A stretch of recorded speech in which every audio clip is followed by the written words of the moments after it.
Why must God be perfectly good? Could God be evil?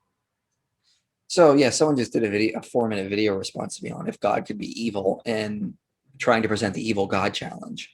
And he said that I had misunderstood it or something. And I was like, no, I just think that the way it's phrased originally is really bad, because the way it goes is look at all the evil and the good in the world. Okay, some people would argue the existence of good would debunk a perfectly evil God.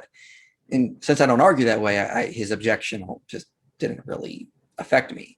Mhm. And the way I argue is that a maximally evil being would be just logically impossible. The reason being is because whatever God is, he's got to be maximal one way or another according to perfect being theism. But there's no such thing as maximal evil, because no matter what you do, uh, if you're doing something evil, you're doing it for something that you could argue is intrinsically good. So you could take a horrible rapist. He is doing it for pleasure. Now, by itself, pleasure is intrinsically good, even though he's going about it in very evil and horrendous ways. But he's still doing it to try to obtain something good for himself. By that logic, a maximally evil being is just impossible. You can't have such a maximally evil being. You could only have quasi maximally Mhm. evil beings. There's no such thing as a Right. maximally evil being.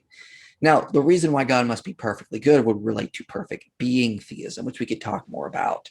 But basically, it's the idea that the foundation of reality, whatever it is, needs to be able to have an explanation in its own nature, in its own necessity. It cannot appeal to something else for its explanation.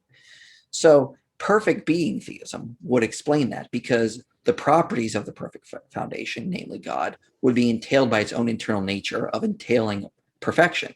So that would entail omniscience, omnipotence, moral perfection, necessity.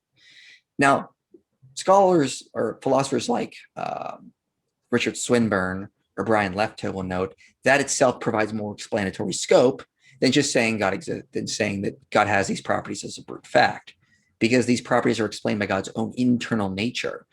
God entails these type of qualities because he is a perfect being, and a perfect being's internal definition or internal nature entails absolute perfection. So you actually can have a being that is explained by its own necessity, and therefore you can have the PSR on a theistic account. Okay. So it's kind of like a perversion of good, you would say.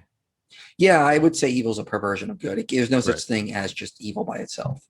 Yeah. I mean, that does make sense. Anything we do is for pleasure, in whatever it is. It could be like you brought up the rapist. I mean, anything. Like, think about Ted Bundy, or he's doing that for some kind of pleasure and good. He thinks it's good. He enjoys doing it. So Mm-hmm.